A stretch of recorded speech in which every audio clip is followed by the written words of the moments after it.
అత్యంత వైభవంగా చక్రస్నానంతో అత్యంత వైభవంగా ముగిశాయి.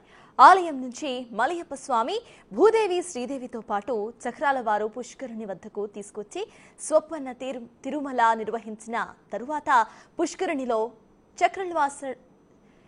చక్రాల వారిని ముమ్మారుల స్నానం చేయించారు. ఇదే సమయంలో భక్తులు కూడా పుష్కరుణ నీటిలో మునిగి పునీతులయ్యారు.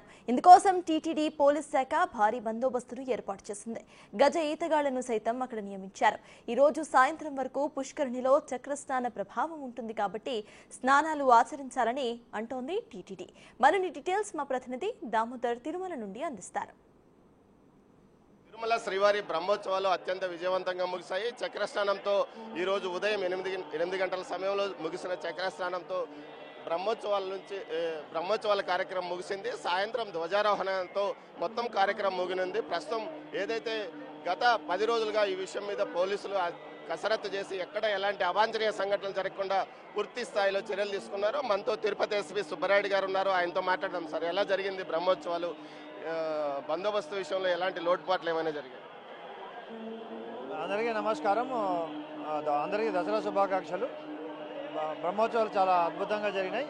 చక్రస్నానం అవుతోంది, ఆల్మోస్ట్ ఎండింగ్కి వచ్చింది. అందరూ కూడా సురక్షితంగా భద్రంగా వెళ్ళడానికి కావాల్సిన అన్ని భద్రతా చర్యలు తీసుకోవడం జరిగింది. సో ఇప్పుడు ఈ చక్రస్నానంతో ఆల్మోస్ట్ మా బందోబస్తు కూడా విడ్రా చేయడం జరుగుతుంది. Thank you. సీఎం పర్యటన నుంచి ఇటు ధ్వజ ఏదైతే గరుడోత్సవం, ఆ తర్వాత చక్రస్నానం, ఎలాంటి చర్యలు తీసుకున్నారు? ఈ ప్రణాళికతో టీటీడీ, విజిలెన్స్, పోలీసు వారు ఒక సమన్వయంతో, ఒక కోఆర్డినేషన్తో పనిచేయడం జరిగింది. తద్వారా మంచి ఫలితాలు ఇచ్చారు. సో ప్రభుత్వం కూడా పూర్తిగా ఆదేశాలు ఇచ్చింది. ఎట్టి పరిస్థితుల్లో కూడా ఎటువంటి ఇబ్బంది కలగకుండా ప్రజలు భద్రతే ప్రధాన ధ్యేయంగా పనిచేయమని, అదేవిధంగా పనిచేసి ఈరోజు బ్రహ్మోత్సవాలు దగ్గర జరిగింది. దానికి సహకరించిన భక్తులందరికీ, మీడియాకి అందరికీ నా ధన్యవాదాలు.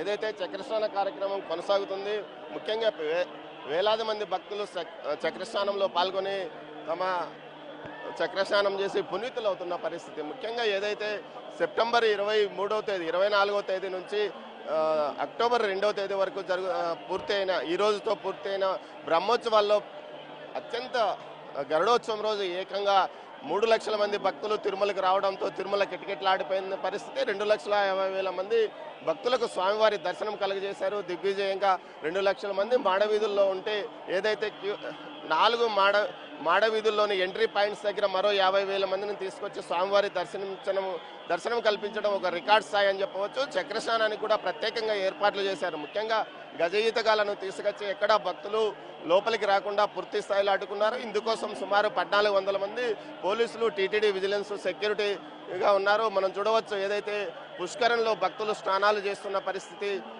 పెద్ద సంఖ్యలో. ఇప్పటికీ ఇది రెండో దఫా, అంటే ఒకసారి మొత్తం వచ్చిన భక్తులు పూర్తిగా స్నానాలు ఆచరించి బయటికి వెళ్ళిపోయారు.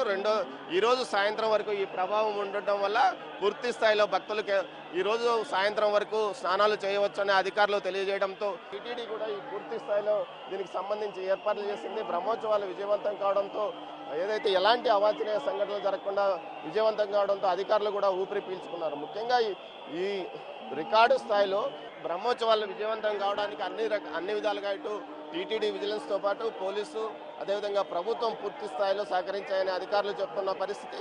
భక్తులు కూడా సంతృప్తి వ్యక్తం చేస్తూ ఇటు ఏదైతే బ్రహ్మోత్సవాలు విజయవంతంగా ముగిశాయి, సామాన్య భక్తులు కూడా స్వామివారి దర్శనాన్ని చేసుకున్నామని సంతృప్తి వ్యక్తం చేస్తున్నారు. కెమెరా పర్సన్ పురుషోత్తంతో దామోదర్, తిరుమల నుంచి.